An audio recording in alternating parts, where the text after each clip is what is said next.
or during a brownout or something. Yeah, you're still fucked out of the way.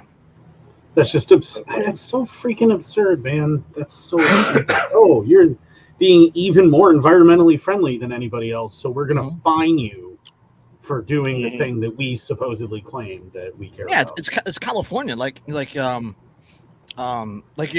make you have solar panels, but you can only have so many solar panels, and then they still charge you a fee whether it covers your energy usage for the month or not. And then the flip side of that is you can't have fireplaces in new buildings unless it's your only source of heat. Right, so you can't have like in-floor heating or nothing, and a fireplace. This is environmentalism theater. That's what this is. The definition of environmentalism theater. They don't actually care about the environment. No, they just need to kind of look like they do. Yes, exactly. Yeah, and we're live. Hello. Welcome to another fantastic episode of Anarchy Among Friends Roundtable discussion. Before we get started, let me first remind you that we are covered by the gov't No Government License, which allows for the use and reuse of this podcast by anyone and everyone except for governments and the bludgies thereof.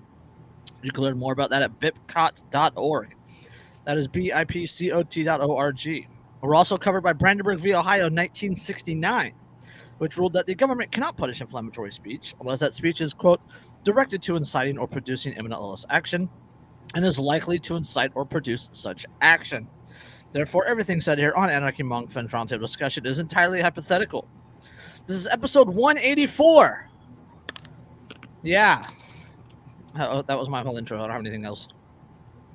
What do we tentatively call it? Like, did anything interesting happen? Yeah, so anything interesting happen this week? I mean, I may have heard of one or two things. I mean, you know, a couple things that, you know, might be of interest. Maybe. I don't know. I've heard a few people mentioning things. Yep. Yeah. The Yankees got shut out at home. The Yankees got shut out at home. That's always worth talking about. Anytime the Yankees lose is worth talking about. Mm-hmm. Yep. Well. So say this Red Sox fan. I'm so angry at the Red Sox. There's a lot of reasons to be angry at the Red Sox right now. Yeah, there's a lot.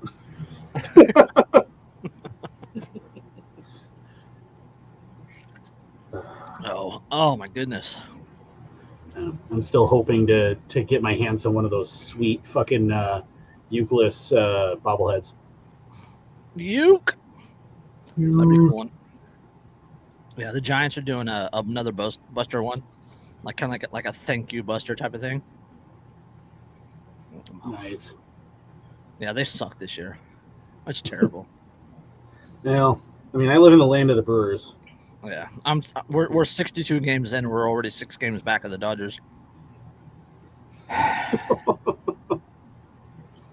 They have no heart this year. They have no heart this year. They have no spirit. Like Brandon Belt's been hurt. Crawford's been playing, he's not that great this year. But there's no Buster Posey, so they have no leadership. They have no heart. Like Evan Longoria missed the first quarter of the season, so the pitching sucks. It goes to when they go to the bullpen, I change the channel. Oh, it's that bad, yeah. Oh no. I feel like a Mariners fan.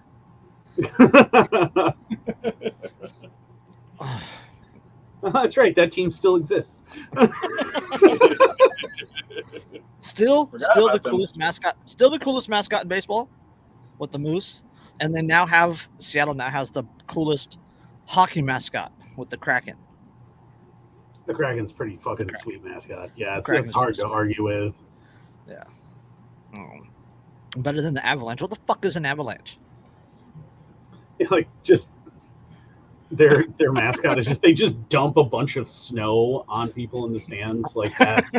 Yeah. They play Blink 182 during the game, and it's become like a rallying cry, and like the whole crowd sings Blink 182. Yeah, it's Blink 182 little things. Oh gee. Small things. Small things, yeah. Like of all the All songs, the small things. right? Yeah, like of all How the is that a stadium hockey anthems. song? Yeah, like of all the It's not. stadium anthems out there, right? Like, okay, stadium anthems are boring. I get that, but of all like the music out there, of all the rallying cries out there, it's like Blink 182, Small Things. Yeah, you go to sports stadiums and it's like Zombie Nation, Zombie Nation, Zombie Nation, Zombie Nation, Zombie Nation. Small things? Fucking stoners, man. Like, That's can what it is. you imagine a world, like, could you have imagined a world in the early 2000s where jock jams would one day feature Blink 182? Like, what is going on? You're just like listening to it, and you're like, yeah, pumped up, adrenaline's flowing, and then you're like, what? What the hell is this? Somebody changed the CD? What the hell is this? Did you guys record over? To the younger kids in the audience, a CD is kind of like a record, if you've ever seen the vinyls that the hipsters have, but it's like shiny and plastic. I saw a TikTok, and I almost cried, and it was like they were moving, and the daughter's like 12 or 13 came across a box of cassettes, and she's asking her mom what these are, and she doesn't know what tapes are. And it's like Guns N' Roses Use Your Illusion 1 or 2 or whatever it was, and I'm just like,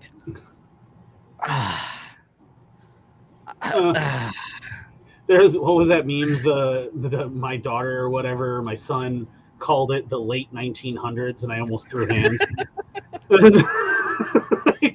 I like the new one now is oh, don't you need to check my ID? No, I saw the 19. Yeah, I saw the 19, and it's like, oh, why do you want to hurt me? What What did I ever do to you? Yeah, what is happening? Oh, they played Nirvana on the classic rock station here. They Yeah, what was it? They played Papa Roach on Cola 99.9 in California before I left. oh God, and I've met Papa Roach. There's a photo floating around of me hanging out with Jacoby somewhere on the internet. But like, I remember when I met them, like, because that was like 9 years ago, 10 years ago now. And like, even then, I remember us all laughing about like, holy shit, like, like we're all getting really old. Like, what the fuck happened? Jesus. They played Smoke Out in San Bernardino at the National Orange Show, and I worked security there for it. I remember And that was 2005, 2003. I remember when Green Day was just a local punk band here in the Bay Area. Yeah. The other day I heard freaking Green Day on the local classic rock station. They were playing just like a ton of Green Day, and I was like, what? But not even, we're not even talking like Nimrod era. No, we're talking American Idiot. They were playing American Idiot on classic rock, and I looked it up, and it is old enough to be classic rock. Because that was 01, man. That was like 01, 02. Oh, well, that's 20 years old, 21, 22. Years. Uh-huh. That's You're as not old as supposed my to make me kids. cry this episode. That's as old as my kids, bro. Ah, God. I saw a thing where somebody had a 3.5-inch floppy that they found, and it was like, the kid was like, "Oh, you 3D printed the save icon." Yeah. Get out! You're disowned. Get out! I don't want you in my house anymore. No, this is actual digital media. I promise. It's not digital media. But what? How much does it hold? Like a song? not even. It will not hold an MP3. It can't. It'll hold like 8 midis. It won't hold if you one. midis. Actually, if you take a picture on your phone right now, it will not hold that picture. Oh no, not even close. Even on really low resolution, it won't handle it. No. Oh yeah, that's Welcome to Boomer Anarchist Conversation Hour. Hey man, I'm a Xenial. All right, I'm a fucking Xenial. But like, I'm an elder millennial. Okay.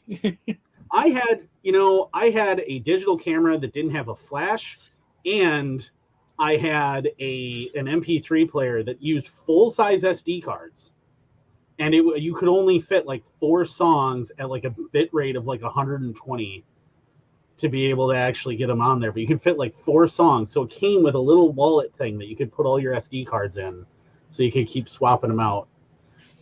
Yeah. And everyone would ask me if it was a pager. Yeah, I was driving, like I had my first car when you still had the huge CD wallets, hold like 80 CDs, and the hardest part is picking the CD before you went anywhere. You're at the stoplight, you have it open on your lap, and you're sitting there trying to find your CD you want to play. Yep, and you miss half the grain. Yeah. My Lexus and my Porsche both had 5-disc CD changers, like they had the cartridges, and I had like 4 spare cartridges. So I had just a ton of CDs that you could just keep swapping cartridges, but you had to open the glove compartment to get to the cartridge changer to swap them out. The first I remember mine was below the driver's seat. The first DVD I ever bought was Mel Gibson's The Patriot. I'm that old. I think my first DVD was Austin Powers. The Spy Who Shagged Me. Pretty sure. I can't remember what my first DVD was.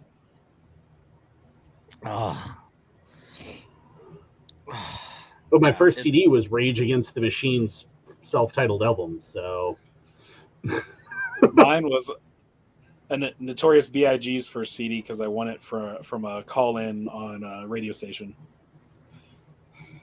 Nice. Winning Notorious B.I.G. in California. The first tape I ever bought was Korn's self-titled album on tape, and then the second one I bought was Rancid, Out Come the Wolves. Nice. Oh. I think I had Electric Avenue on cassette. I think I had Electric Avenue. Oh, and I bought a twin pack of Metallica's Black Album that was both on CD and cassette. So that was cool. That was the kind of like dual media things you used to get. It was a CD and a cassette. And now it's like, oh, here's a CD that also has the MP3 download code. Like, yeah. Getting that physical medium always felt better. Yeah, who pays for MP3s anyway? Like, come on. Right? I'm paid for MP3s in 1995, motherfucker. Not in a long time. Napster. Well, I mean, I had to buy a new computer one time because of it. iMesh. FrostWire. It was after Napster went down. It came back as FrostWire. FrostWire, LimeWire. LimeWire. What else? LimeWire was Virus City. Yeah, LimeWire was basically LimeWire was basically unprotected sex on like Skid Row for your computer. Yeah, that's what LimeWire was. Yeah. Typo and Luke are gonna listen to this and go, "Fuck, they're old." And then there was, there for a while there was Morpheus.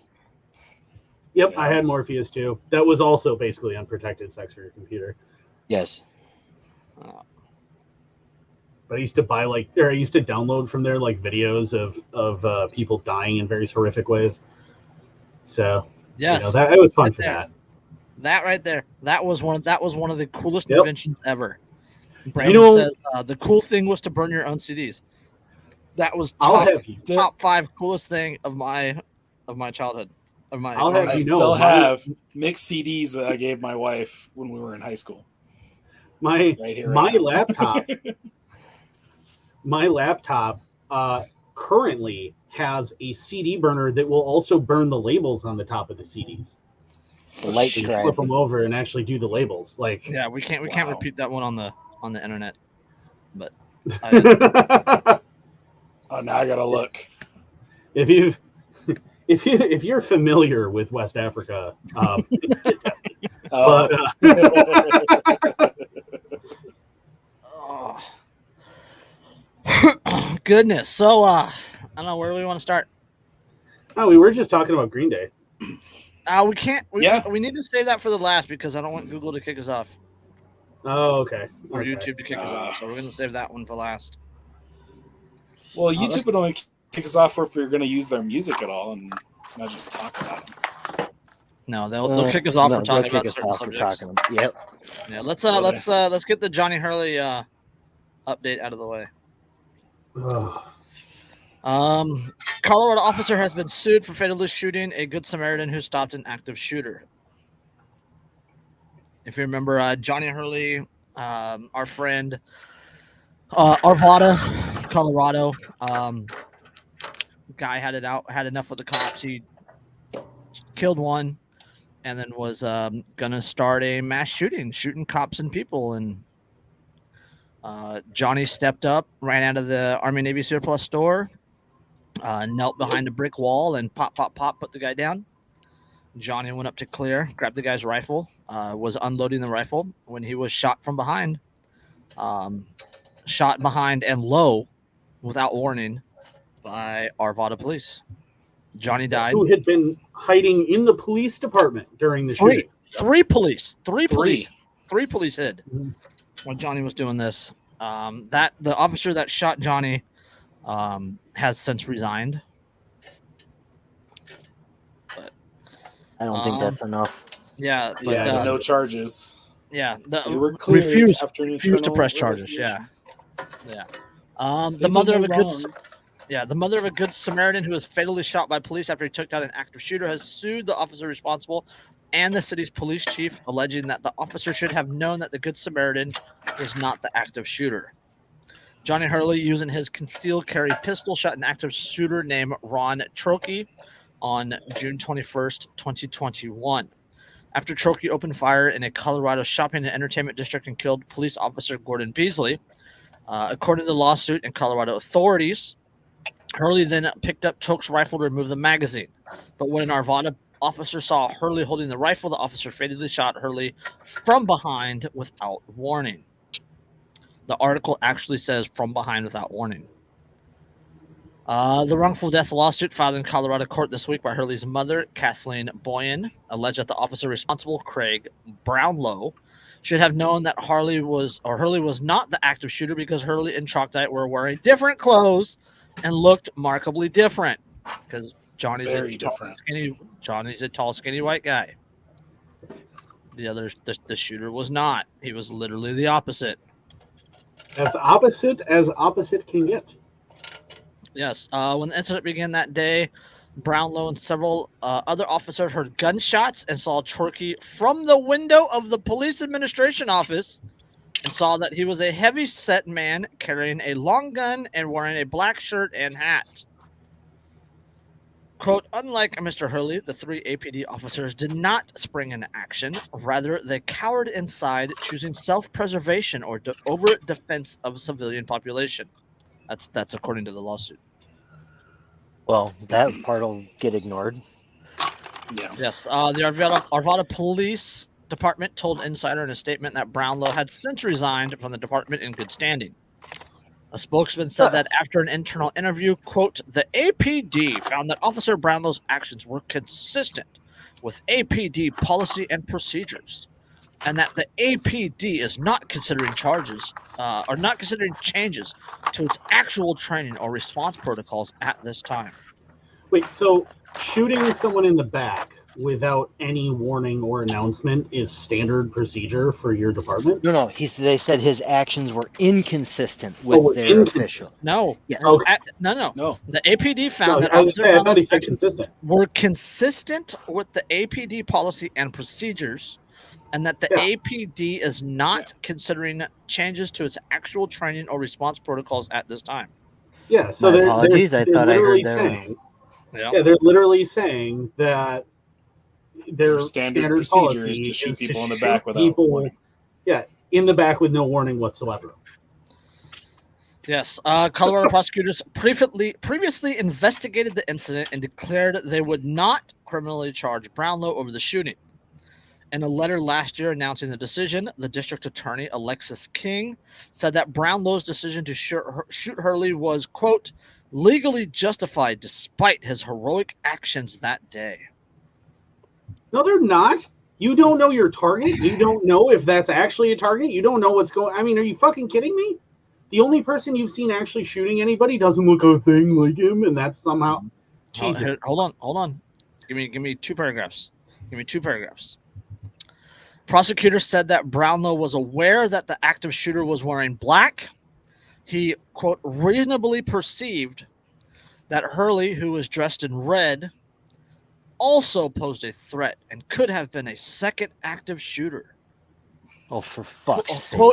Quote, at that moment, from the information available to Officer Brownlow, John Hurley was armed with a powerful rifle and handgun in a populated area amidst an active shooting. Based upon information known to Brownlow, the presence of a mass shooter and the potential for a second mass shooter in a red shirt carrying a rifle and handgun turned toward a hub of community activity, warranted deadly force, and no less degree of force would eliminate the potential threat. Yeah, and that's in a state that's open carry. Yeah, 1, a state that's open carry. 2, the fact that the shooter is currently, that you know of, is currently lying dead next to him.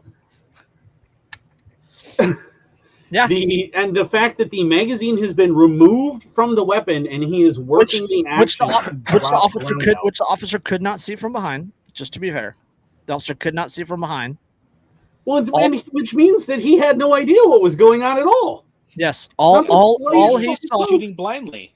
All he saw was a guy with a gun and open fire without warning, shooting Johnny low from behind. It entered Johnny's buttocks, and so it hit his pelvis, probably the femoral, probably fucked him up on the inside, and that's what he died from. I mean, and think about, like, do you think they would be trying to justify this on this level if that had been a Fed? Like, if it had been just a plainclothes ATF or FBI agent that intervened, do you think they'd still be trying to fucking justify it and going, well, we didn't know? Nope. No, they'd fire him. They would have fucking crucified the cop who did it because it was one of theirs. But because Johnny was just a guy, well, they don't fucking care about you. You're nothing but a fucking lowly peon. Don't give a shit. I mean, and not only that, but like police are supposed to be held to a higher standard, right? They have training, right? Their job is not to shoot people. Their job is to enforce the law.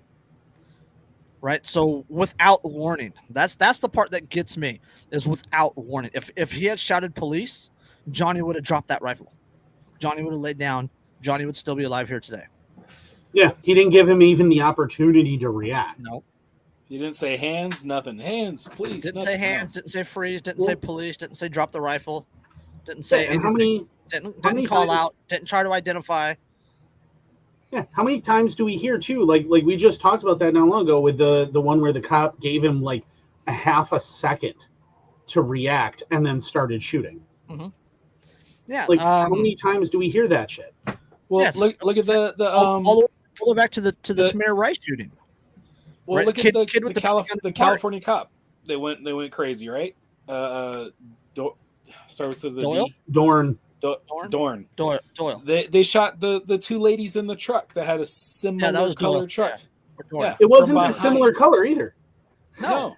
They claimed it wasn't the same color, color, and it was make, 2 model. women in the truck, and they fucking lit that truck full of fucking bullets.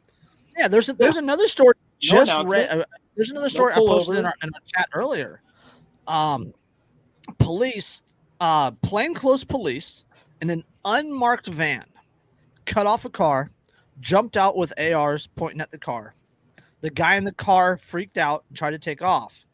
Police opened fire and killed a pregnant girl in the passenger seat. Yep. They just awarded her family $21 million. Well, I mean, that's all sorts of similar to the guy that sued Minneapolis police because they rolled up in a panel van and opened fire on everybody with plastic bullets. With rubber rings, yeah. And there's no way he could have known that because the sound, when the report from the firearm sounds just like anything else. Well, yeah, and So they he never returned said fire. Nothing. Yeah. Right. So Yeah, he Breonna- returned fire, and Breonna all of a Taylor's sudden, another one. yeah, Or Breonna Taylor's boyfriend. Yeah, I mean, Breonna it Taylor just died. and the list goes on and on and on of these incidents where police don't identify themselves or they don't give you any time to react whatsoever. I mean, that's the most absurd thing is that Or the police- the Ryan police- Whitaker. yeah, Ryan Whitaker down there in Phoenix. I mean, and that's the thing though is that police are the ones who, at least allegedly, they receive training. They understand how to operate under pressure and all these other things. And yet all the time we hear, well, I mean, it was life or death. They didn't have time to make that decision. And yet the people who they're shooting don't have training, don't have time to react either. They don't understand, like they've never gone through the training the police have, but they're expected to nail the most deadly game of Simon Says in history. Mhm. Yep. And that's assuming that Simon ever even says. What's his face that had to play Twister? The guy in the hotel hall. The guy in the hotel hallway. No, that was Simon Says. Daniel Daniel Shaver. Shaver. Daniel Shaver. Yeah. Yeah, it's another. Yeah, that was Simon Says. You know, 'Cause like, Yeah, they didn't even- which he obeyed those- and Come still forward. got Stop. shot. Come forward. Yeah. yeah, those guys at least identified themselves as police. The officer didn't even identify himself to Johnny Hurley. No. Just shot from behind, shot low from behind without warning. Like, I'm no police expert, but I'm pretty damn sure that's not within policy regulations. No. well, according to what they just said, no, that's exactly within policy regulations. Yeah. Yeah. Well, yeah, there's in the chat they mentioned Ryan Whitaker. He first thing he did was drop to the ground. They still shot him. There's that incident that was caught on film in Florida where the caretaker for an autistic man, it was in crisis, is has his hands in the air and is laying flat on the ground, and they shoot him anyway. They shot him anyway. All the autistic guy was a Hot Wheels car in his hand. Yeah. And and he's not even like, and the caretaker isn't even the one with anything in his hands, and he's the one who gets shot. Yep. Because he's black. Is the bottom line, because he was black, so they shot him. And I mean, there's that one. I one that saw that the cop said, "Hey, show me your license." Okay, let me grab my wallet. Oh yeah, no problem. Reaches in, grabs his wallet. Philando Castile. Yeah. That was also in the Twin Cities. Yeah. No, there was another one. There was another one. He was a licensed. It was a white guy reaching into his truck to grab his. No, it was just to grab his wallet. Oh, that was the thought- kid. In Fresno, right? Yeah. 16-year-old kid. Yeah. Yeah. So 16-year-old kid broke down on the side of the road.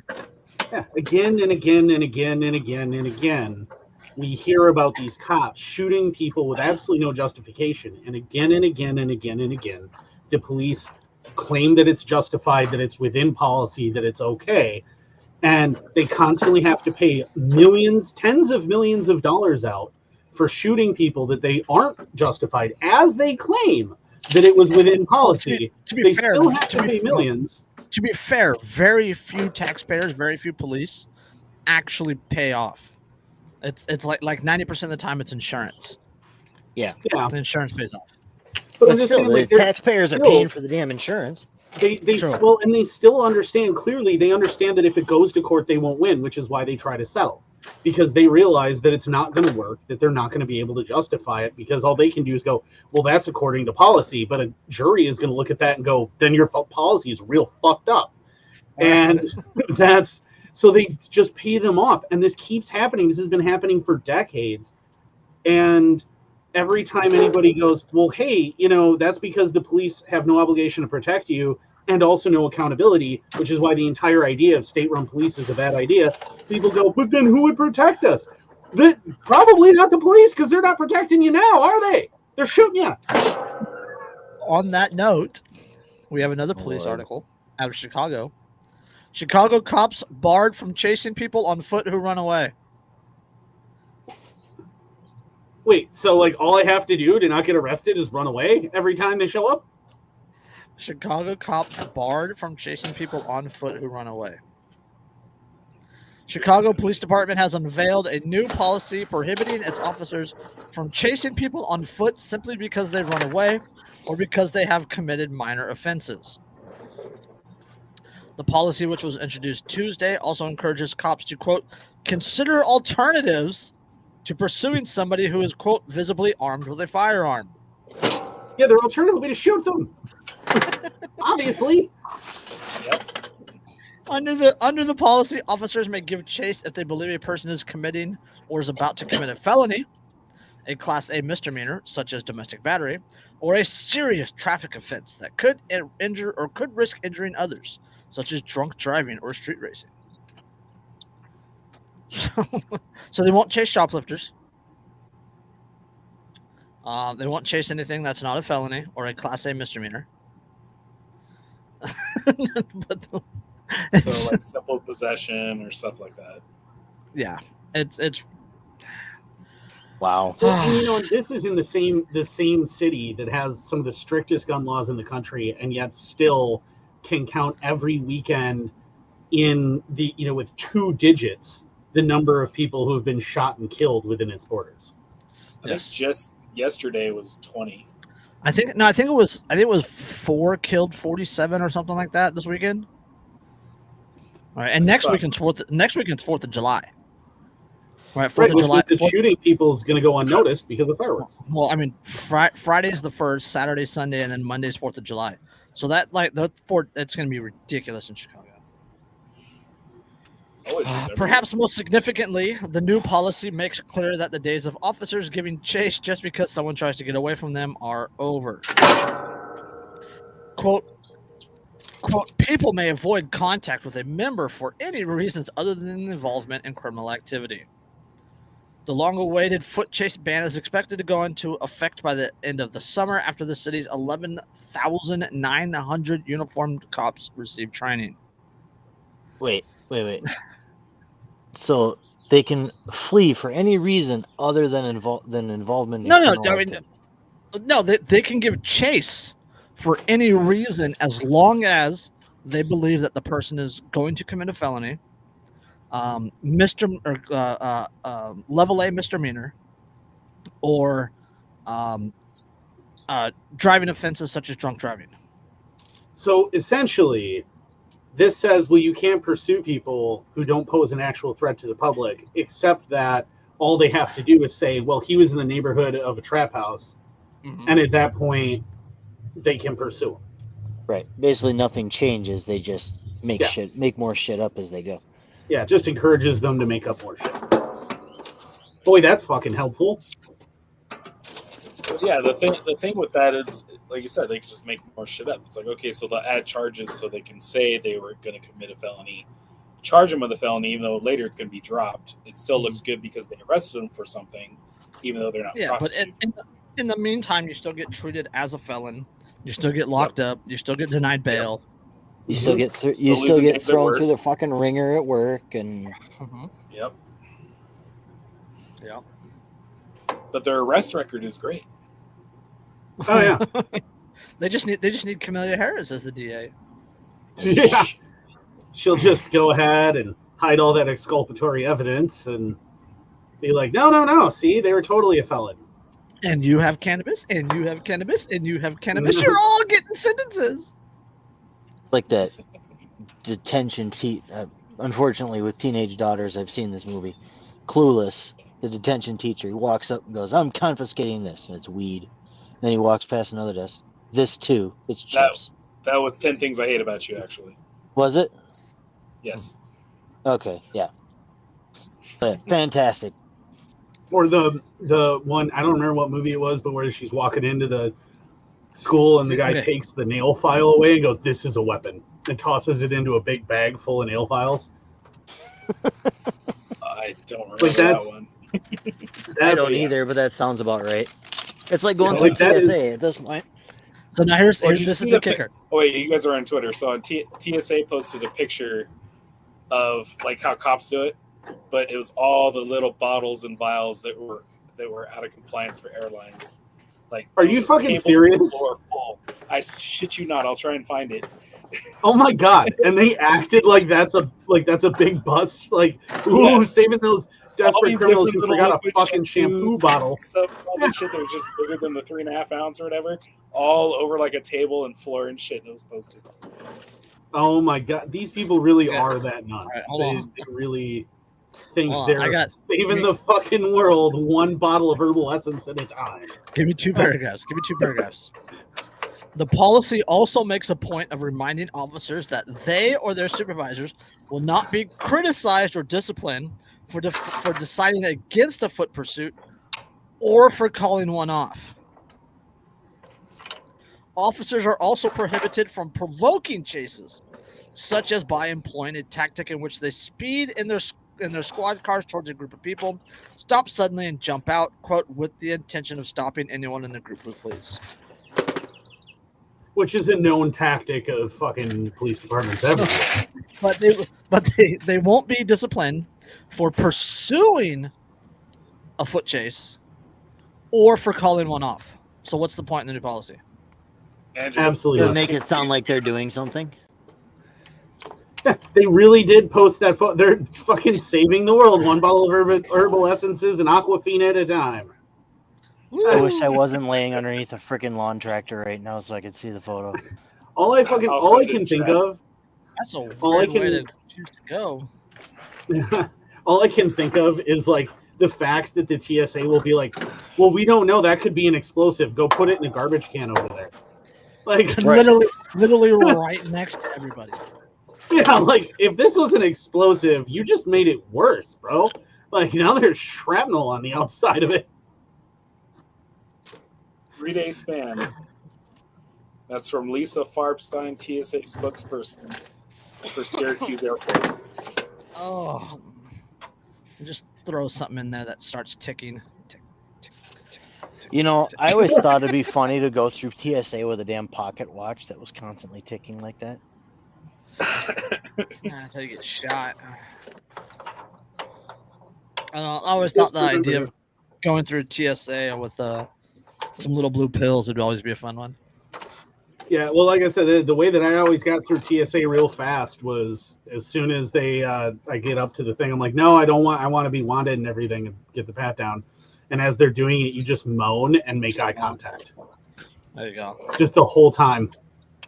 They'll be like, all right, just go. Just for the love of God, just go. Ask them what time they get off. Ooh, you do it, right, baby. Getting there nice and deep black. if they're resisting, like just sending you off, it really helps if you go harder, daddy. At that point, nope. They're like, nope. And they go, what? You go, what? You give them the old couple buying the young single guy at the bar drinks look. You already made me take my belt off, so I'm just gonna put it around my neck quick. Hang on. What are you doing? I'm getting ready for going into the back room. Oh, my favorite video is still always the guy with the world's largest cock going through and getting a pat down, and the TSA agents, what's that? And he goes, my dick. And the TSA, he looks at the guy, reaches him again, and like taps it like 5 or 6 times. As somebody else he like signals, and then the supervisor comes over, and the supervisor feels his leg, and he goes, "That's my dick, ma'am." And then she's like, "What?" Do I need to whip it out right here? Because like I'm all about that. Like, yeah. Yeah, You can consider it a concealed weapon, but I tell you what. She turned 9 shades of red. That was a pretty good one. Well, like remember, this is Spinal Tap when he goes through and sets the metal detector off, and he's got to pull that cucumber wrapped in tinfoil out of his pants.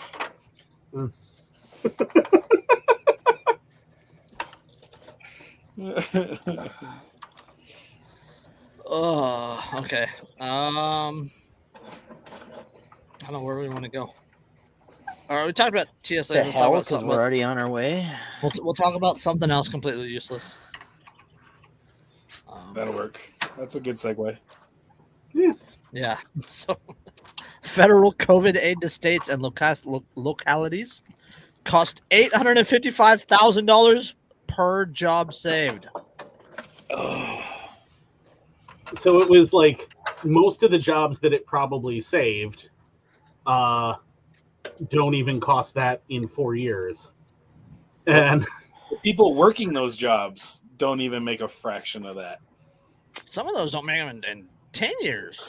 yeah, 10 years, 20 years. I mean, shit, Yep. to make 800 grand would take me, probably, so 40 years. Yeah. Give or take. Like, Sounds about Massive right. federal bailout of state and local governments during the pandemic had a negligible effect on overall employment levels, despite costing taxpayers an estimated $855,000 per job saved. Now, That's It'll the take me bottom. 14 that's years the to bo- make that in this current Yeah. job. That's the bottom line of a new National Bureau of Economic Research working paper published this week. In the paper, a trio of researchers attempted to determine the effectiveness of nearly $1 trillion in pandemic-era aid distributed to state and local governments, the majority of which was delivered as part of the $1.9 trillion American Rescue Plan in March 2021. So that's under Biden. Despite that's the the thing that is causing a lot of the inflation. So, hooray! despite the Build back eye-watering better. price tag, however, the stimulus spending had only, quote, a modest impact on government employment and has not translated into detectable gains for private businesses or for states' overall economic recoveries. That's concluded the University of California, San Diego economist Jeffrey Clemens and Philip Hoxie, an American Entrepreneur Institute fellow Stan Vuger, the paper's 3 authors. Wait, so are you saying the government spending does fuck all? Oh my God. Broken window fallacy. What? The aid to states and local governments did not meaningfully affect the broader economy either, the paper argues, in part because other government responses to the pandemic. What? Hashtag shocked face. I am we absolutely. shot ourselves in the foot. I am flabbergasted. Yeah, quote, Flabbergasted. I survived the pandemic and all I got was inflation. Yeah. Yeah. It's that one with the mouse, where it's like, get away from me, you inflation carrying thing, and the mouse is labeled government, and it's like, what? But I also bring gifts. Oh, cool! It's inflation. God damn. Quote, both voluntary and mandated limits on economic activity inhibited standard transmission mechanisms that can make fiscal stimulus effective under other circumstances. No, What? I am floored. No Are you way. saying that by shutting down the economy, you make any money that you attempt to put into the economy irrelevant?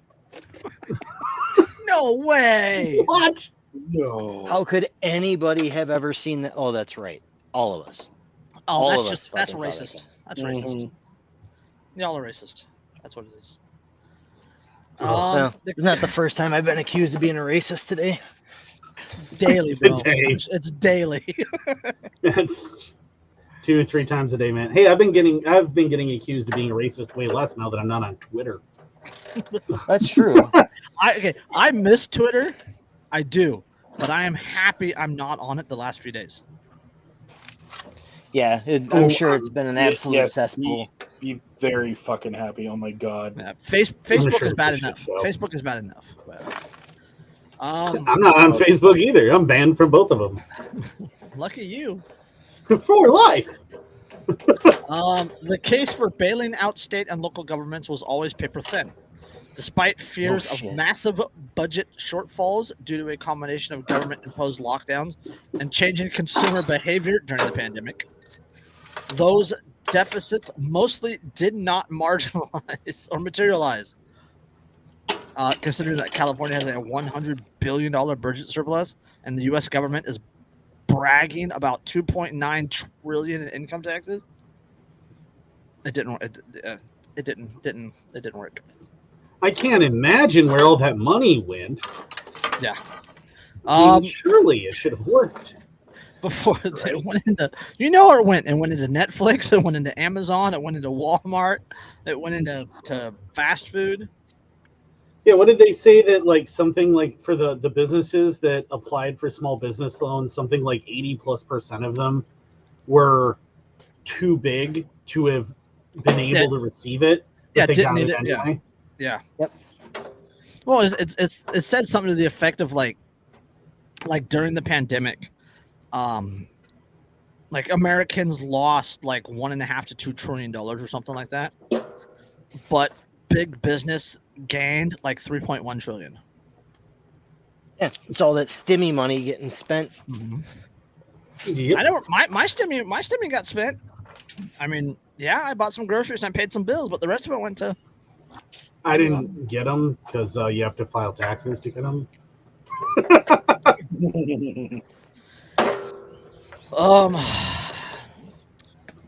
The case for bailing out was always paper thin despite let's see, where was I lost it. Did not materialize. Before the American Rescue Plan passed, there was a widespread skepticism about the proposed bailout, in part because 3 other pandemic era spending bills had already sent about $360 billion in aid to states and localities. But instead of stimulating the economies or filling budget holes that mostly didn't exist, the aid to states and local governments just left them flush with cash. As Reason has reported, some of that money was spent on unrelated things like money-losing government-owned golf courses. Wait, the government owns fucking golf courses? Yes. Yeah. Yes. Yes. So they spent money on a thing that is just a bunch of grass that rich people pay money to go be on. Yes, according to reports, lose money on that. According to reports submitted by the Treasury Department and reviewed by Reason, Union County, New Jersey has committed $929,000 of its federal COVID funds to a pair of county-owned golf courses, Galloping Hills and Ashbrook. The spending will help the courses over, quote, cost associated with increased use as a result of, quote, an increase in play at country club courses due to the COVID-19 pandemic. That was from the article linked in the article. What? Well, yeah. So while almost everyone is locked down and being told you need to stay home, you can't go out, you can't. That was the thing. Like golf courses were always allowed to stay open. They closed the gyms. They closed the public libraries. They closed the schools. They closed like the theme parks and water parks and things like that. But like golf courses were allowed to stay open. Yeah. That is the most fucking insane. Like, so yeah, that's if that doesn't scream what kind of wealth redistribution this all was, right here, is the fact that all of the jobs that people couldn't go to, right? So they couldn't, if they worked in restaurants, they couldn't go to work. If they worked in movie theaters, they couldn't go to work. If they did this and that, they weren't going to work. So they need money. But instead of doing anything to help those people, what they're doing is they're taking all of this money, they're sending it to states that then are taking that money. The taxpayers are going to have to pay back. And they're taking that money and they're pumping it into playgrounds for the rich people who were still able to go out and enjoy themselves while everyone else was being told they had to stay home. Yeah. Yep. Yeah. You're surprised by any of this? It's like first time, bro. It sounds like Chris is trying to fix government right now. Yeah, I was going to say, Jesus. Fuck. Yeah. And while saving jobs and preventing layoffs was not the sole purpose of the American Rescue Plan spending on state and local governments, that was and remains a centrally stated goal of the bailout. Quote, these funds ensure that governments across the country have the flexibility they need to vaccinate their communities, keep schools open, support small businesses, prevent layoffs, and ensure a long-term recovery. Yes. Don't pay attention to the man behind the curtain. No, I am the great and powerful Oz. Yes. Yep. Even within the context of other federal emergency spending plans, the state and local bailouts looked massively wasteful. Clemens, Hawksley, and Voger point out that $855,000 per job figure dwarfs estimates of other emergency government bailouts. Estimates suggest that $770 billion Paycheck Protection Program, for example, ended up costing between, you ready for this? The Paycheck Protection Program? Costing between $169,000 and $258,000 per job saved. To protect their paycheck, right? So, like, you literally could have, right? You could have saved more than $700,000 per job by simply taking the money and literally handing it in cash to the people who weren't able to work. Here's the the Obama-era American Recovery and Reinvestment Act ended up spending between $50,000 and $112,000 per job created or saved. So, and that was 2010. Even Obama could do better? Yes. That guy's a moron. They are comparing Biden to Jimmy Carter right now. Fair comparison. They're about the same age, aren't they? Yeah, roughly. So, in terms of policy, I mean, yeah, they're about. Yep. I'm just waiting for a rabbit to run up and bite Biden now. Let's see. Okay, I clicked on the actual paper. The Paycheck Protection Program, small business, roughly $800 billion in uncollateralized low-interest loans during the pandemic. Although most of which will be forgiven, 94% of small businesses ultimately receiving one or more loans. The PPP nearly saturated its market in just 2 months. We estimate that the program cumulatively preserved between 2 to 3 million job years of employment over 14 months at a cost of $169,000 to $258,000 per job retained. The numbers imply that only 23 to 34% of PPP dollars went directly to workers who would otherwise have lost their jobs. Oh God. Oh yeah, I just saw a the balance flowed to business owners and shareholders, including creditors and suppliers of PPP receiving firms. Yep. Yeah, I mean, and that's I just put in I think in the Telegram the other day or yesterday or whatever that article that now businesses are rescinding people's job offers. Yeah. There's a big article about Tesla. Tesla's cutting back because people are buying less vehicles. So Tesla's cutting the low people on the totem and rescinding job offers. But that's also been happening locally to some places. I know my business, my company that I work for, they were going to hire 2 new draftsmen and both their jobs got rescinded. Job offers got rescinded. Yeah. No. Like that's, I mean, the price of lumber is crumbling. Woo! Nobody can afford to buy it for so goddamn long. Yeah, $800,000 per job saved, and now you have an economy where job offers are getting rescinded right and left. Companies are laying people off. I mean, 855,000 for like the total, and then 129,000 to 258,000 just for on the PPP loan business end of it. Yeah. I mean, yeah, that's building back better. Woohoo! Hooray! Think of how much worse it could have been. Building back CEO paychecks better. This is the economic equivalent of people who get the COVID vaccine, then get COVID, and like get super sick and hospitalized, and go, but it would have been worse without the shot. That's what's going on here. This is the economic equivalent of that. Yep. Isn't that what Gavin Newsom just said when he got COVID? He's like, well, I was vaccinated, so it could have been way worse.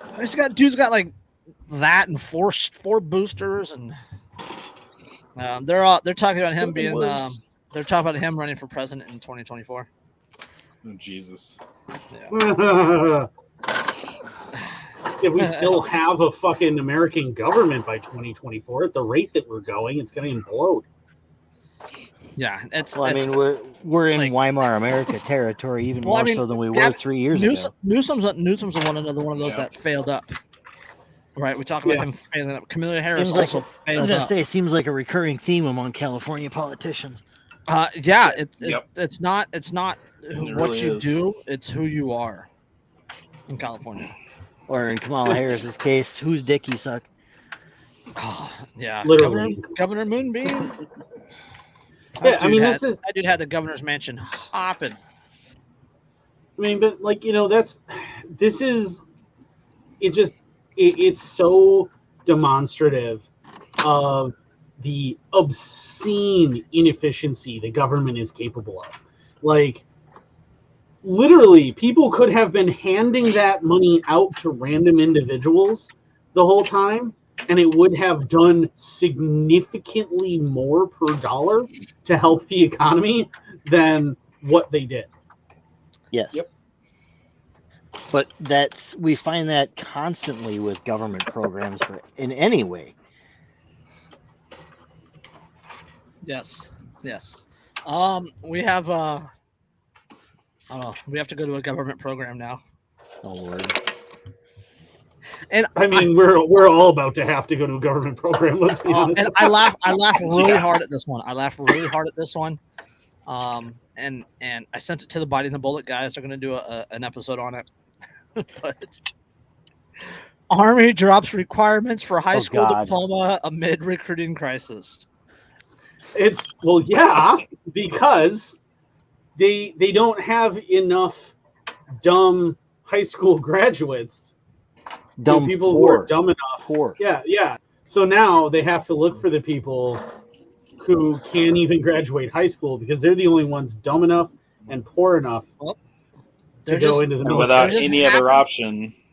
There just happens to have been a tweet from the Recruiter Times, which is a legitimate military paper. Quote, "I'd like to summarize recruiting in the summer of 2020. Today, we approached a man in full duck costume, flipping a car wash sign in 96-degree heat. We'd offered him $35,000 and a job. He told us to fuck off. I think I'm going to get a cheap bottle of liquor, find a park bench, and contemplate life." Woo! Yes, you should. You fucking should. Yes. Instead of, taking some poor idiot from high school to Red Lobster for lunch and convince him that it's going to be just like Call of Duty and he'll be a fucking hero. Yep. Yeah, it's bad. Yeah, it's just like Call of Duty, except for the extreme boredom and crippling post-traumatic stress disorder. And the joint pain. Oh, the joint pain. The joint pain is fantastic. Dude, I actually had to complain about my hip yesterday, okay? I'm that level of broken that I had to be like, hey, hip! It's because you're old, bro. I'm so much older than, chronologically, and it's because of the fucking military. You can't spend your entire, young adulthood jumping out of helicopters and airplanes and running up over mountains and shit and think that you're going to come out of that just fine. Yes. For anybody who's never jumped out of a plane, the impact force, even after deploying a parachute, is considerable, and that's without a pack. Yeah, and then consider that you have 120 pounds on you. At least. What speed are you landing when you have a full deployed parachute? It's going to depend, on what kind of chute it is, what kind of drop it is, your angle of approach. But you're still doing, 15 miles an hour? Mach so I was thinking it's 15. Yeah, and 15. Again, a lot of it depends on how much. But you're doing it straight down.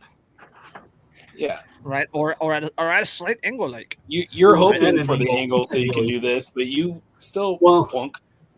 And that's assuming that it's not a training drop that you come out off of the static line and wind up stuck in the trees.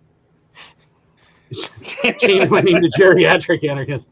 Not that. What was that? Well, I changed my name, right? It's Tactical Boomer now.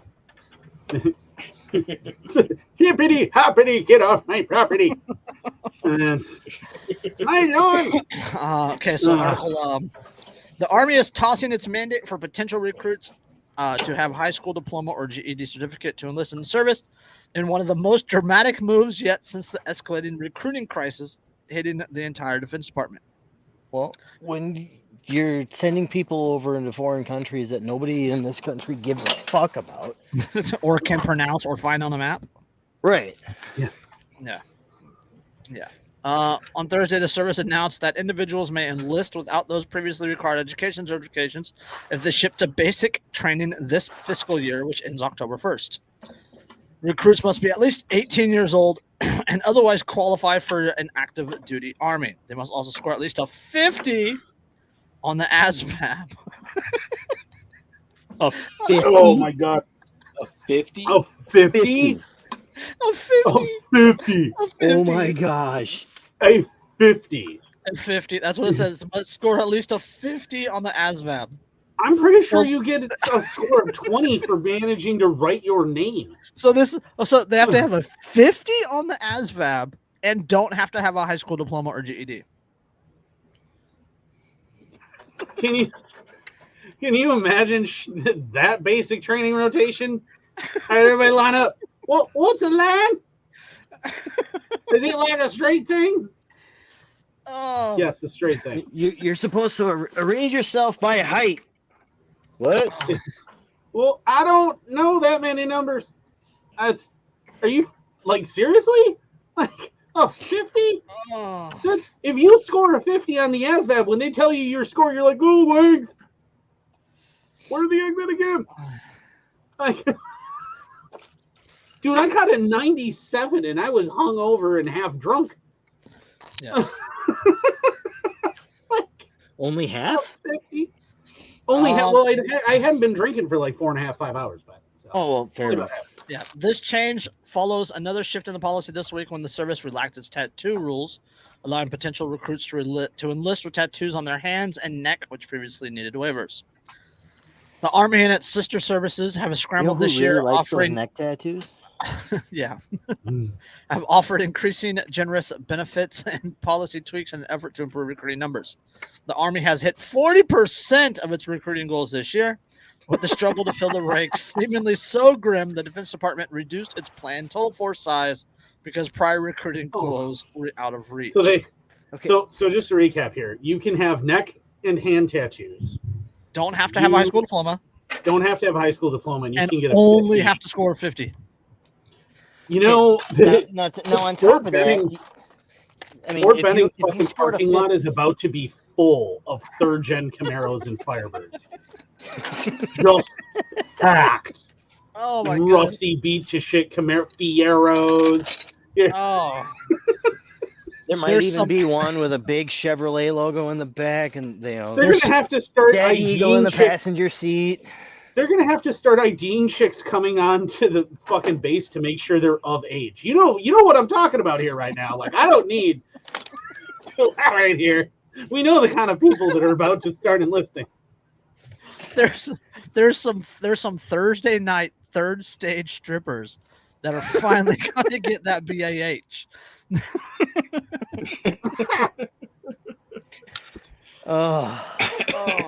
Dude, like, they might as well just Motorpool might as well just stock up on spare parts for El Caminos and fucking oh my goodness. Oh my god. It's gonna be like, why are there so many old vans around here suddenly? What the fuck? Oh, you know, the dudes, like, the good news is you don't have to worry about making sure that they shave because they all have such wispy facial hair anyway. Oh man, I can't wait for my son to listen to this episode. Oh my god. Like, he's got one of those dead caterpillar on his upper lip mustaches, and he thinks it's the coolest shit in the world. Little peach fuzz. Mm-hmm. And I keep telling him, look, Dad, it's getting longer. It's getting longer, Dad. Dad, it's getting longer. It's filling out. No, I mean, it's getting longer, but it's not filling out. So. Yeah, but I mean, the kind of guys that are about to start getting recruited are the dudes who are like in their 20s who still can't grow facial hair. They still have the wispy stuff. They probably have a soap patch. They drive a beat to shit 83 Fiero. The person that comes to mind that's getting recruited is that guy that has no regrets tattooed on his chest. Yeah, like these are the dudes who describe their girlfriends starting with "she's real mature for her age." These are those guys right there. The guys driving the retired cop cars that they bought at the auction. Yep, that guy. Yeah, we know who you are, assholes. He's so freaking white. Occasionally go to the back door just out of habit, and they're like, "Oh wait, let's try to drive this one." Oh, dude, I had a guy in my rotation. I just want to point out though that I had a guy in my fucking rotation who had a waiver for asthma. Okay, so he didn't like have to do PT. He did cherry pickers all day. Like, so this isn't the lowest that I've ever seen. His hamstrings were flexible as fuck. He was just doing cherry. That was all he did all day. Was he just stood there and did cherry pickers. That was it. How do you get a waiver for asthma in the military? Major asthma too. Like, this guy needed his inhaler like 2-3 times a day. Well, I mean, this doing cherry pickers. This is the same. Yeah. These are the same people that will give people signing bonuses to join the Army band, right? The Marine Corps band. Oh yeah. Dude, you know exactly the reason I'm hating on the Crown Vics, Jason. You know exactly why. When I went in, the group of people that we flew into basic, the group of people we flew into basic training with, half of them were going to band flight, and they had their own fucking basic training for band in the Air Force. Mm-hmm. And I bet they got stripes really fast too. Yep, there were 3 of them that got freaking promoted before they even got out of basic. I was like, wait a second, how the fuck does this work? Yeah, what? I had both buddy enlistment and future warrior, and I only got out as a PFC. Like, that's all they'll let you do. One of them, when he showed up, the day that he showed up, and we started getting our shit out of supply. The very first thing they did is his lead TI walked up to him and handed him stripes to put on his shoulder. What? Yep. What? Part of me gets pissed off about this, but part of me also goes, thank God that it's that bad for them to get people that they're having to get to this point. Like, I'm just happy that they're having to get to this point now because, dude, don't go into the fucking military. Like, it's a terrible fucking idea. Serving the evil empire is a bad move. Well, yeah, that's one of the great things about that the internet has been able to show people is the reality of the military, and it's allowed potential military recruits to connect with people that have left the military, that have that negative story. Mm-hmm. Oh yeah, I saw somebody the other day describe special forces as the government's pet serial killers. Yeah. And I was like, you mean not wrong? Yeah. I mean, there's also the suicide rate of the GWOT, the Global War on Terror. Where 4 times as many service members have committed suicide than actually died in war since 9/11. Oh yeah, dude. Like, if you really want to see how bad it, like, if you follow dysfunctional veterans, I tell everybody to follow them. It's fucking great. I have the business cards from them that have the dysfunctional veterans thing on the one side, and it like in real you're small. A winner. Middle. Yeah, it says you're a winner, and on the back it says, "Hey, fuck nut, you suck at parking. If you fuck like you park, you must never get it in." I fucking love those things. I use them all the time. I just ordered a fresh set of them. Oh, they're so great. They also have a hey twat waffle one, so you can use either or. But those are for me though, the like, waffle one is for when you find the minivan that's parked halfway out in the middle of the alley, and The VW Cabrio. I'm dating myself there by mentioning VW Oh, Cabrio. Jesus. But the but I mean, like that's the thing though, is like if you look at one of the good things the internet has done, that's absolutely it, is that it's allowed those of us who had those experiences, who can speak to those experiences and what that was like, to tell people how awful it really is, how much it really destroys you, how bad combat really is, just the nasty parts of it. And and what's funny is that, like, up until probably about the past 10 years, people always acted like, that they always described soldiers and Marines as, as the finest America has to offer and stuff, and they always had these positive things. And that's gone away because now they've interacted with all of us and realized what soldiers and Marines are really like. The only Marine I've ever been around, previous to 9/11, the only Marine I've ever been around before that was my Uncle Everett, who broke his back during Kuwait. Desert Storm. Yeah, that was the only Marine I've been around, and he is not a great person to be around. Like he's miserable and pretentious. Well, if he broke his back, I could understand why he's miserable. He's also Marine, so yeah. But since then, talking to the Biting the Bullet guys and talking to Shane Hazel and a lot of other people that went through that, like, I wouldn't trust half these people to babysit my kids. I wouldn't trust half these people to babysit my dog. Some people value their dogs more than their kids. I said half, right? Andrew. But government wants to hire them to protect schools. Yeah, I love that. We'll get a bunch of veterans to protect. You really want a bunch of fucking veterans around your children? I laughed so hard at all those suggestions. When I hang out with a bunch of vet friends, my daughter is not coming. That is not happening. No. But the thing is then people act all shocked that we're a bunch of fucking foul-mouthed, perverted, violent assholes. Like, are you unfamiliar with the history of militaries globally? Because that's all we have ever been.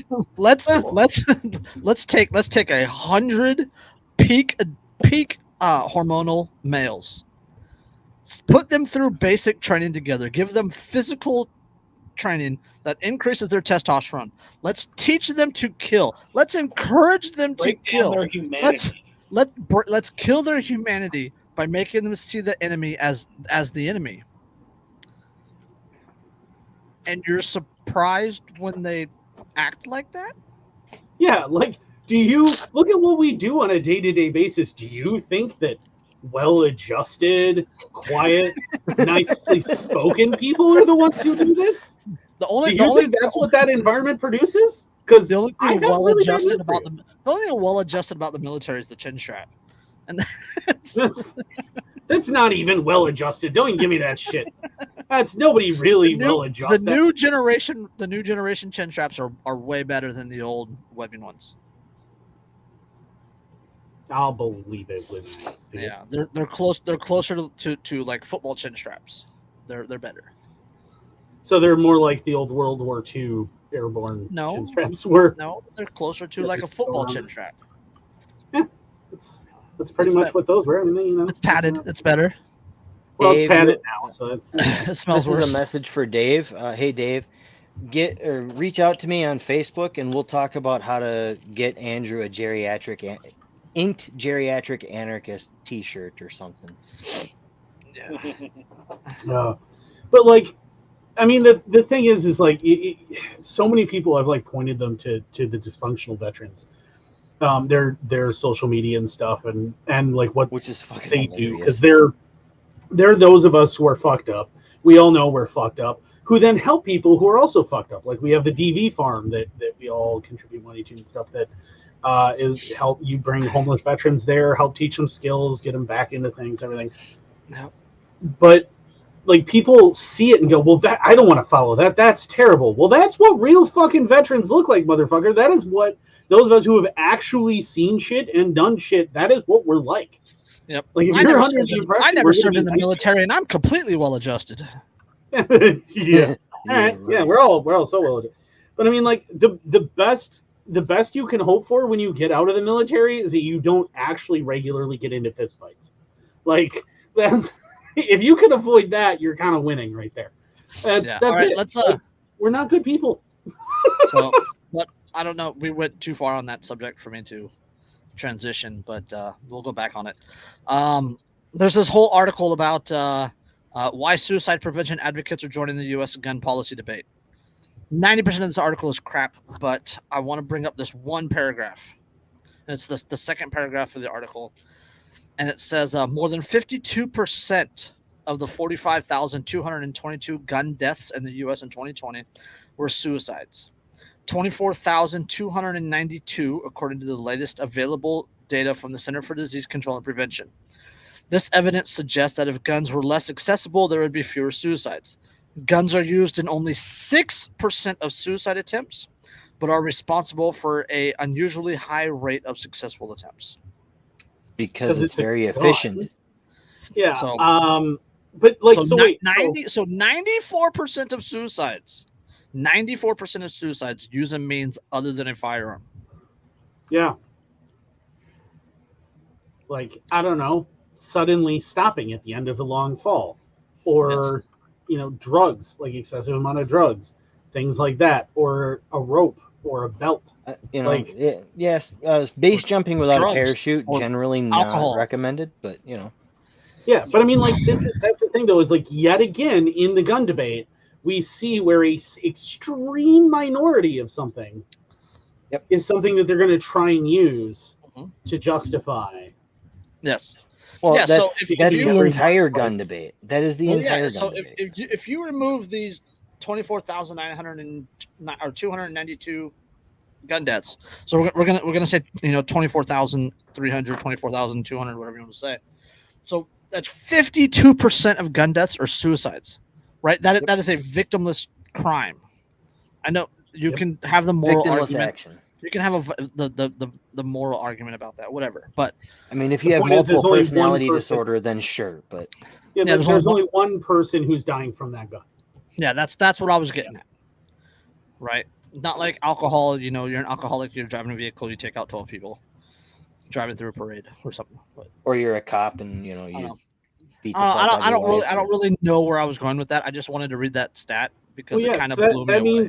That means that only 46, all of the gun deaths they tout out, only 46% of that number 48 or 48% of that number are where the gun is used on somebody other than the person pulling the trigger. Yes, and that's not including that number is including the number of firearms or the number of firearms deaths that are self-defense deaths.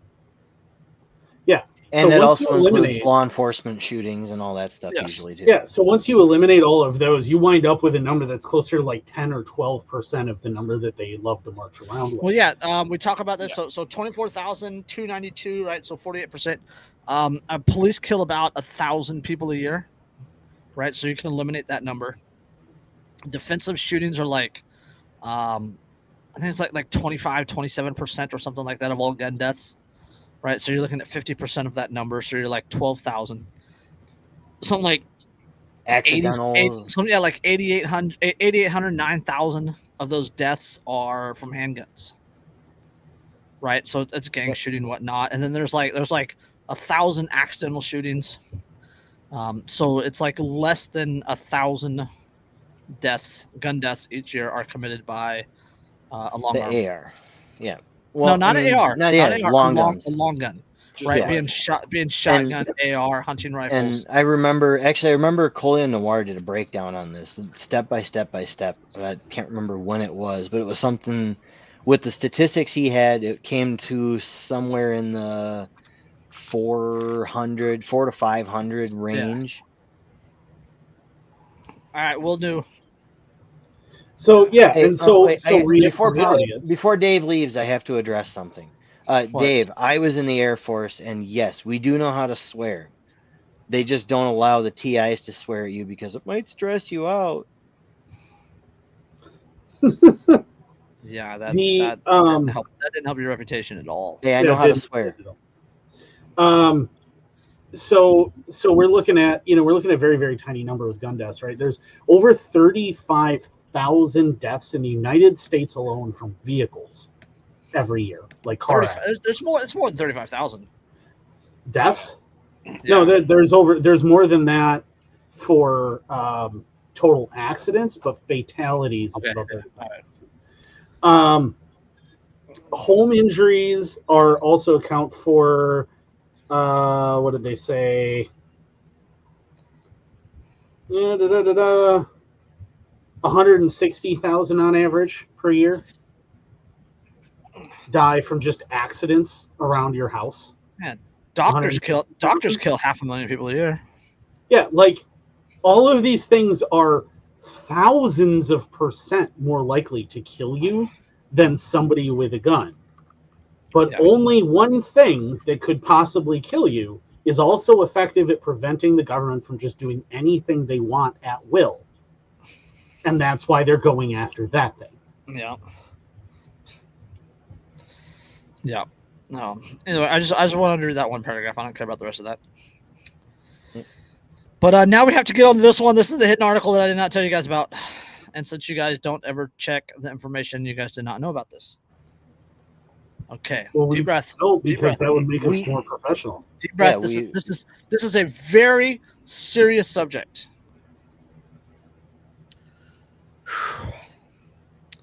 Serious crime in the metaverse should be outlawed by the UN, according to the UAE minister. What?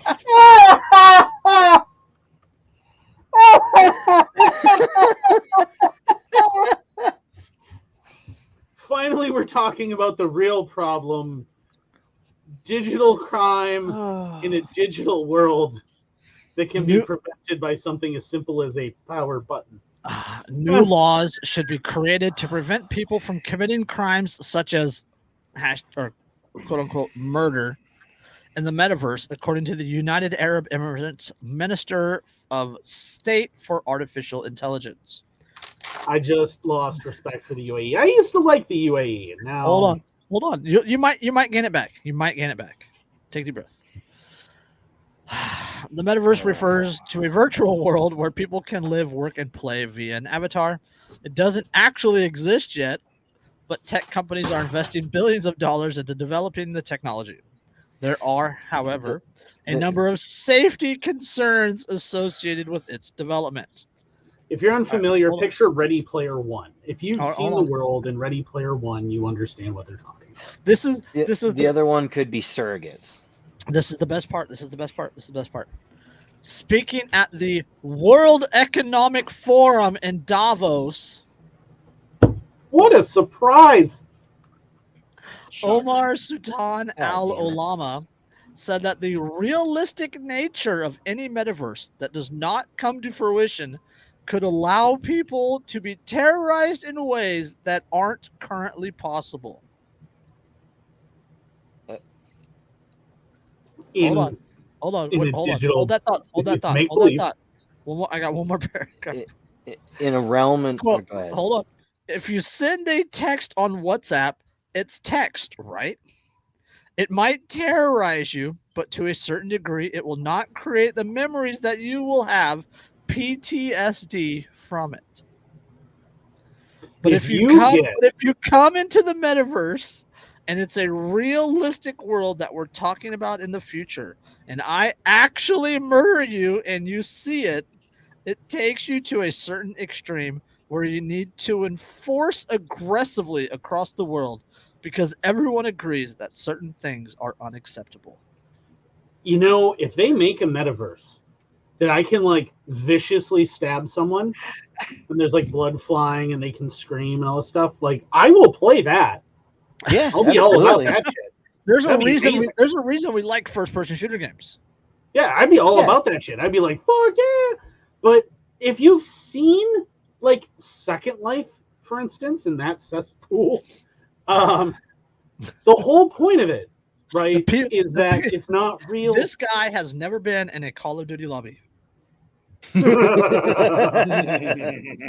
Are you kidding me? Like, yeah, that's the thing, is like those of us who are like Xenials or Gen Xers, Like we grew up. Tactical boomers. Yeah, we grew up, right, in the era of Call of Duty Modern Warfare 2 lobbies on Xbox and PlayStation. We were forged in a far darker realm than you can possibly perceive, sir. Like, you don't even know. You don't even know. Oh, Oh God, the digital crotches. According to first-person shooter lobbies, every member of my family has been raped. They've all been murdered. Oh my god, my dog has had things to it that I cannot repeat on the air. And typically it's 7-year-olds telling you it. Oh yeah, 12 like you play with a guy when he's like 10 or 12, and then you hear him at 14, and you can hear that his balls dropped in his voice. See, and this is why we need to bring back arcades. By the way, I'm lobbying for this. We need to bring back arcades, because if you were an adult who played against a kid in an arcade, you could watch him cry, and there wasn't shit all he would do about it. He couldn't do fucking anything. But now he feels all emboldened because he's anonymous, and he can say whatever the hell he wants.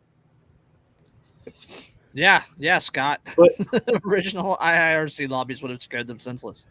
Dude, fucking Half-Life They would have PTSD from those lobbies. Counter-Strike, freaking the chats on Counter. Jesus Christ. There are expletives that I didn't know existed that I found out about in Half-Life Counter-Strike fucking lobbies. All right? And you're in the military how long? Yeah, exactly. And I was like, oh, I didn't know that was a thing. Are you kidding me? If you have those lobbies up, you also need a second window up that's just Urban Dictionary. So you can look so that you can find out what they're actually saying, because you're like, what is that? Oh my god. Like, why is there a word for that? Alabama Hot Pocket. What? What does that mean? Don't look it up. Don't resist the urge to look these up, please, for the love of God. Don't do it to yourself. Speaking on the same panel, Chris Cox, the chief product officer at Meta, said that the world needs international standards when it comes to the metaverse.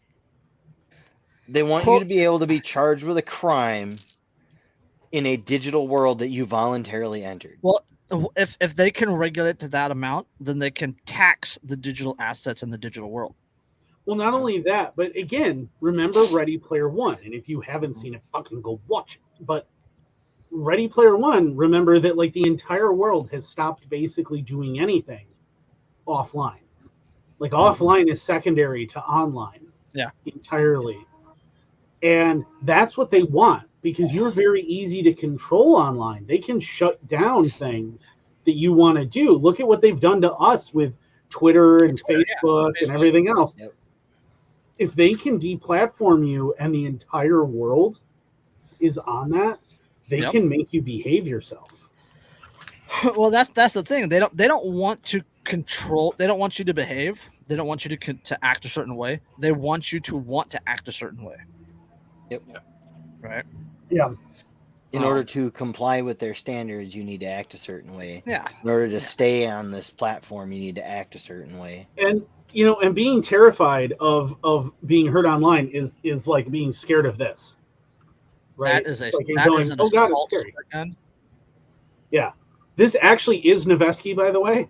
Yes. This is an actual Noveski square gun. Yes. It looks like the top end is an old Super Soaker 100. Yeah, probably. It's been slapped onto a AR. Yeah, but actual Noveski. Yes. I fucking love this thing. But I have literally mil-spec. Yeah, I have. I don't even think you can buy them anymore, to be honest with you. No, I don't believe you can. No, they did a one-time run of them. Yeah. Well, 2-time run, but yeah, they didn't make a lot of them, but they were true Noveski manufactured squirt guns. But it's like going, it's the equivalent of going. They put a red dot sight on top, little. I wish the only way Andrew can afford a Noveski. That's not wrong. That's not wrong. It is true. Yeah, that's about the only way. They do, by the way, also have serial numbers. You can call it a Reiki rifle if you mean recreational. Yeah, see, it's But like, it's the equivalent of looking at that and wanting that regulated the same way as a fucking missile launcher. Like, it's retarded. Like, no, it's not the same thing.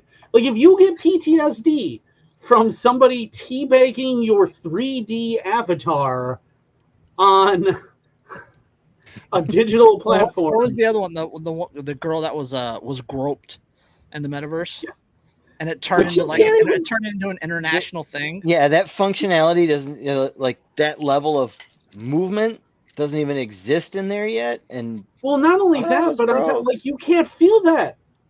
Like, not only can you not feel that, but you can, I don't know, turn it off. You can leave. You can decide not to participate in that activity. Yeah. You can just you can go, oh, I'm gonna exit the lobby and now immediately just come back and now I'm in a different place. Like, you don't have to do that. You could get up and walk away from your computer. If having and you don't know the gender. I don't want solutions. I want to complain. I don't want solutions. I want to complain. That's all it is. And that's what it is. Yeah, that's all it is. They don't, I mean, it's just the idea that they want real world consequences for things that are done in a completely make-believe digital space is absurd. Because remember in the 1980s, like, I'm big on D&D. Remember in the 1980s and the early 90s when they were like all horrified that D&D, the make-believe thing, would bleed into your real life. And you would be real world affected by things that happened in your imagination. And now they want to make that happen. Yep. Like, what? Oh, man. All right.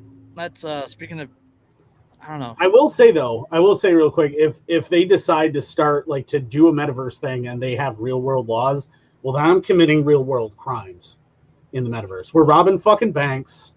We're like, that shit's happening. Hashtag free guy. Yeah, exactly. Like, dude. Yeah, Brandon, exactly. Where are the UFOs to abduct me off this planet? I feel like Professor Farnsworth. I don't want to live on this planet anymore. Yeah, so I don't really have a whole lot more. Did anything else happen exciting this week that we should talk about? There was a thing that was sad. There were a couple. Oh, that's Supreme Court that thing? one thing.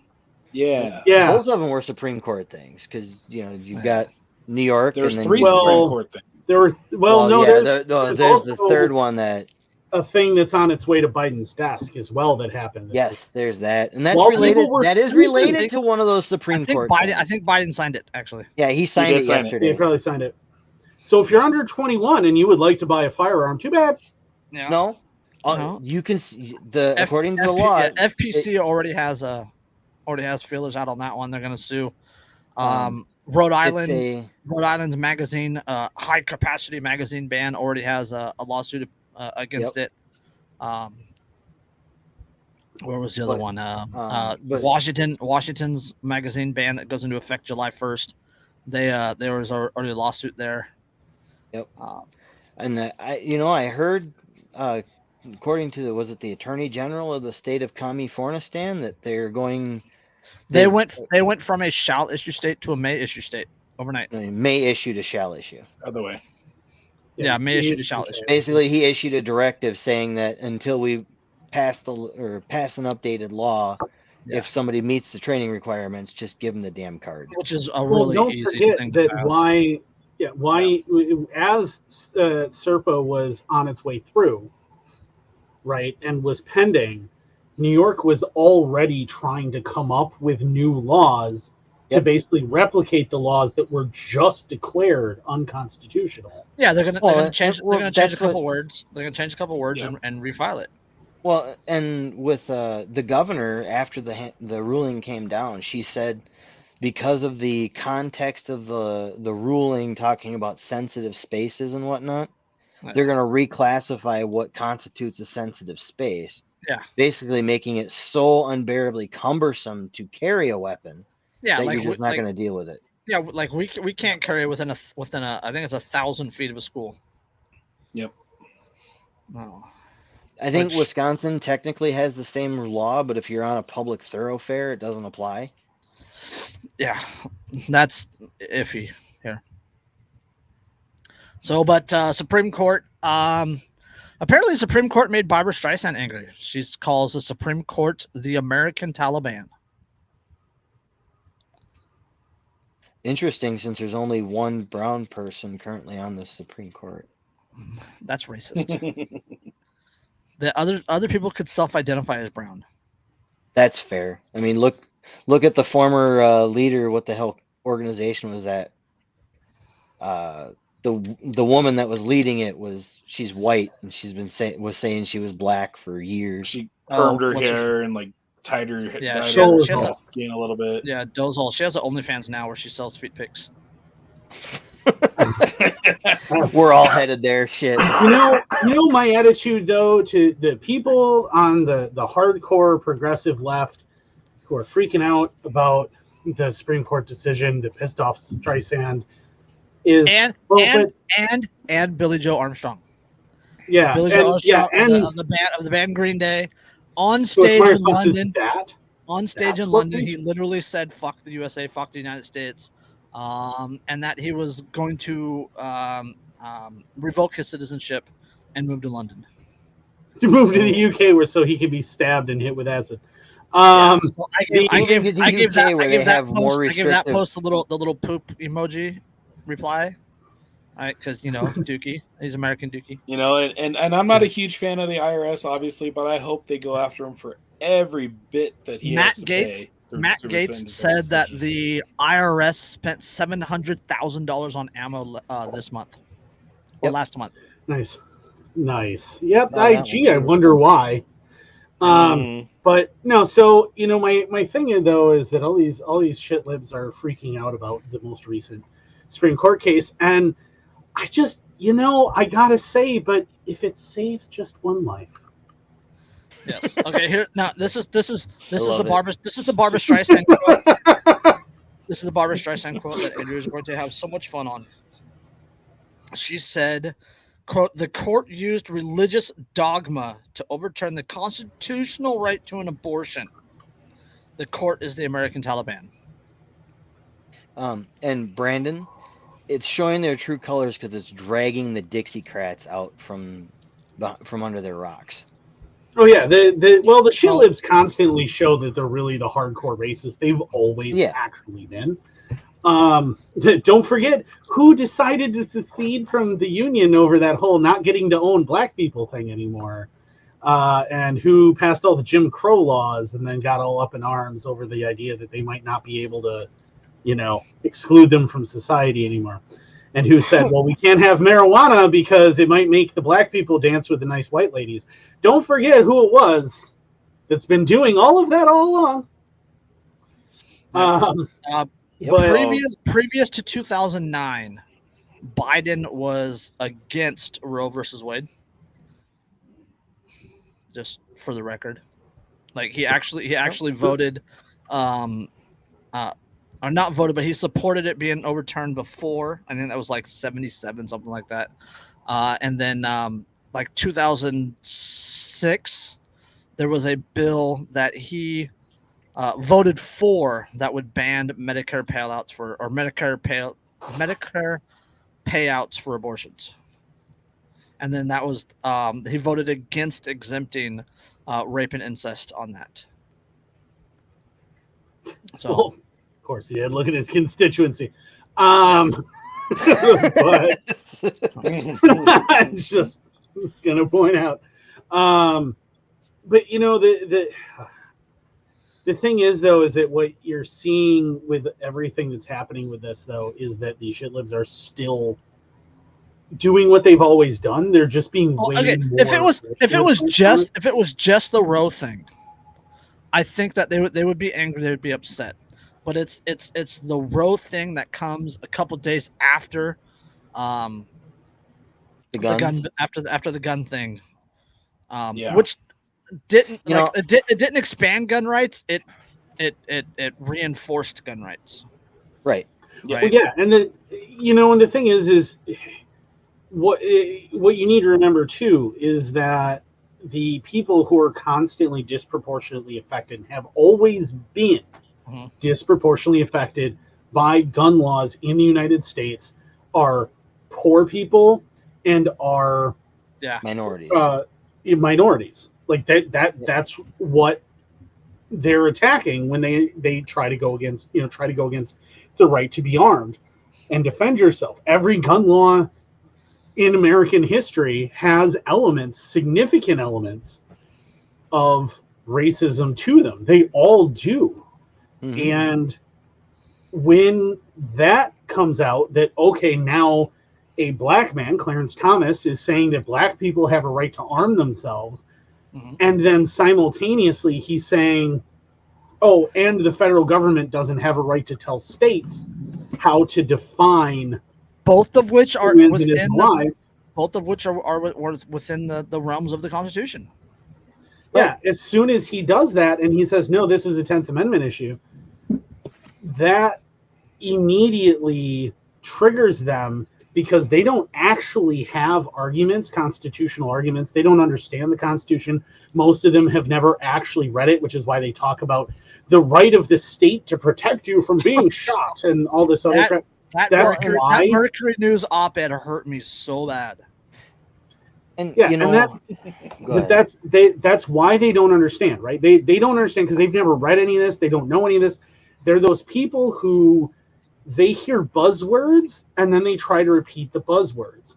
And what they think they're doing is a gotcha to the freedom-loving people by saying, oh, well, I'm going to co-opt your words like rights and infringement and things. We had a good conversation about that. They think it's a gotcha. We had a good conversation about that in the Telegram chat the other day about words are culture, right? When they co-opt the words, they're taking away the power of the culture, right? When they pervert the words, they pervert the culture, right? So you take away words like rights and liberty, and you pervert the meaning to mean something else. So applying it to a collective. Regulated. They take away the words from pertaining to the individual and start using those words pertaining to the collective or to the government. Yep. And the words lose meaning for the individual, right? Well, that's how you kill the individual culture, right? And you start forcing those words. Like, we use the words liberty, we use the words freedom, we use the words constitution, the state, things like that. They don't have the same meaning that they did, 10 years ago. No. Well, and that's a thing that if you ever take debate classes, right? If you ever take a class to teach you kind of how to debate people, one of the things that gets talked about is you have to establish the meaning of words at the beginning of the debate so that you are debating the same thing. Yes. And I actually got a kick out of that because I remember who the hell he was debating, but it was Ben Shapiro on the stage debating some hardcore lefty. And he kept asking her to define, it was the transgender debate. And he kept asking her, what is a woman? And she couldn't give him an answer. Like, well, if we're going to debate over what a woman is and whether or not a man can be a woman, then we need to have a definition of what a woman is in order to debate that definition. Well, and that's what shitlibs want to do, right? They want everything to be a nebulous concept that they can just co-opt at will. They can make mean anything they want. They want everything they say to be word salad, not just so that you can't debate them, but so that if they change their minds or they get caught in saying something that they actually mean, they can walk it back without actually walking it back. But what Thomas did, what the Supreme Court did with SERPA, is he used things like this book, for defense of themselves and the state, the original intent and judicial interpretation of the right to keep and bear arms, fan-fucking-tastic book that I highly recommend to everyone that you read if you're pro-gun. It is an extensive read. It's a very high-level read. It's like 300 pages, and which means if you're one of the new military recruits that doesn't have a college diploma and only scores like a 52 on the ASVAB, you're not going to understand. You won't understand. You won't understand. But what he did is he looked at the historical, Thomas looked at the historical meaning of words. The Supreme Court looked at the historical meaning of what was said in the amendment, in the 10 amendments, and said, well, historically, at the time, this is what these words meant, so this is what it's meant to mean. And the left hates that. The shitlibs hate that. They hate when you say, but this is what this word means. You don't get to just change it. Yeah, one of the things that we talked about the other night in the Telegram chat was the perversion of words, right? If you go back to the Western expansion of the United States, they had to kill the Native American culture. They had to kill the Indian culture in order to actually conquer the Indians. Well, how did they do that? Right? Well, they separated the tribes. They placed them in one spot so they couldn't roam. And then they sent their kids to boarding schools or government-controlled schools. And then forced them to learn English. Forced them to not speak their own language. And they did this away from the elders, away from their parents. So they weren't exposed to the Native American cultures. Right? Mm-hmm. Well, they killed the language. Well, they can't kill the English language. Right. So instead, they pervert the meaning of the words and they kill the culture through attrition. Right. I mean, these are the same people who forced them to take the word literally and redefine it as a thing that isn't literal. Yes. They've changed the word literally to mean figuratively. Yeah. Like that's these people. Okay? Or to also mean figuratively. Yeah. That's I mean, like Lindsay, right? She grew up on the Ojibwa reservation, going to school, high school and college, part of her college on the reservation, and she was learning the language and everything else. She said there were elders of the tribe in the class trying to learn the language, because they didn't know. Yeah, she speaks the language better than people who are in their 70s, 80s. Yeah, because they weren't taught it. They weren't brought up in that culture. It's only they weren't allowed to be brought up in the culture. Yeah, it's only in the last 12 or 15 years that like the return to tradition has like really started up. ARM tried to do it, or AIM tried to do it. The American Indian Movement, they tried to do it like John Trudell when they took over Alcatraz and all that good stuff. But yeah, it was also real big in Wisconsin. Yay, Wisconsin! Yeah. Yeah. Well, yeah. We have a lot of. Yeah. Well, I mean, don't you have a whole lot like some Indian noises. We have. Well, I mean, here we have we have like 4 different tribes of the Ojibwa. We have formerly the Winnebago, but they call themselves the Ho-Chunk now. We have Potawatomi. We have Fox. We have Sauk. We have. I don't even know who else. I mean, tons. Here. I don't need a source. I have a liberal arts degree. Exactly. It's I have a college education. They'll appeal to their professors, or they'll do all these appeals to authority, and it's like that. But that's not. That's not the debate. The debate is this and that. Yeah, we're not arguing what your professor's opinion is. We aren't arguing what this person's opinion is. We're arguing what the people who wrote these words down. No, if more they said what they meant. If more of them read Derica's book, we might be in a better place. If that was, and I love to point that out to people. So one of the classes I went to for a year and a half. I went to a conservative Christian private high school. Right. I love to point out to people that one of the classes that we had in that school was Aristotelian logic. In the private Christian school, we learned logic, hardcore logic, that syllogisms, if-thens, right? How, what a logical fallacy is and all this other stuff. We learned all of that for a semester. You will never see that in a public school. You will never see that class taught. Well, it goes along with the old saying. What I learned? You know what I learned in public school? Square dancing. Fuck. That was a mandatory class, 6th grade, Riverview Elementary or Riverview Middle School in West Pittsburgh. That was a mandatory unit that I had to go through all through elementary school every year. Square dancing. For about American schools 4 weeks. Are fucking weird. So I don't know. I'm just saying. No shit. You guys are weird. I'm just saying the only online debate more insufferable than gun rights debates are abortion debates. Yeah, and it's Yeah. you know what? It's not a debate that we're gonna have. It's not. No. I don't fucking Nope. care. I honestly don't fucking care what your opinion is. What I care about is that the state has no business saying one way or another anything. But ever. nothing I say matters in that debate. Nothing I say. My vote will never matter in that debate. You and my friend XYZ getting angry at each other because we have a different opinion on that matters nothing. There are people literally ending 3, 4, 5, 10-year friendships over the Supreme Court ruling. Like these are people that have agreed on 90% of other stuff.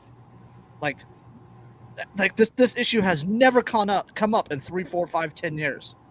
But there are people ending 3, 4, 5, 10-year friendships and relationships over difference of opinion on a matter that neither one of them has control over. Yep. And that is the insane part about this to me. I never could understand. You know, I know a great many couples that make their relationship work, even though they have such a huge disparate opinion on politics. And it's because they keep the politics out of the relationship. And they treat each other as human fucking beings, and that's how they make it work. Well, There's so many people that can't do that in today's world. Unless you're willing to be Eric Rudolph, you're not really going to have much of an impact on the debate. No. There are people who are old enough to remember what I'm referencing, but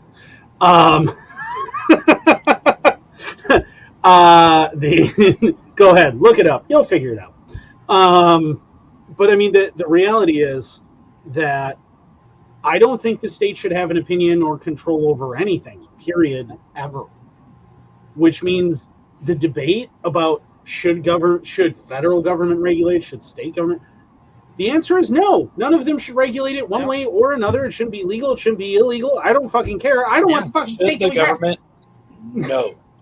Yeah, no. Yes. Yeah, since I mentioned John Trudell earlier, my favorite quote from John Trudell is I'm just a human being in a world, or I'm just a human being trying to make it in a world that is rapidly losing its understanding of being human. Yep. Yeah. So, Yep. There's a fabulous quote. I forget his name, but there's a British poet. it doesn't matter. He's British.